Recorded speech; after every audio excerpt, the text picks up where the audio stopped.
Please, Mr. President, you are the leader of all Kenyans.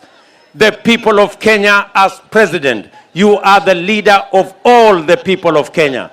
Do not allow the State House to be the theater for the planting of seeds of division of the people of Kenya along community lines.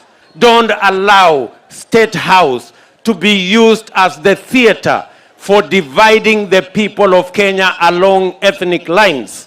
I want to ask my friend, the President of the Republic of Kenya, even though you do not want to support me, it is fine. I supported you unconditionally.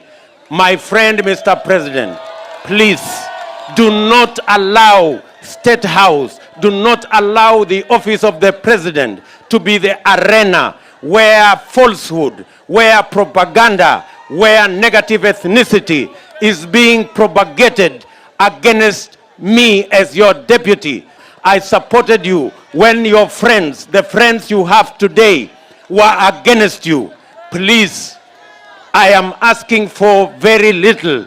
Please don't allow State House to be used as an avenue for propaganda to spread falsehood that we were involved in anything with a man of kitendawili to impeach you or to bring down your government. Nothing of that nature. Nothing.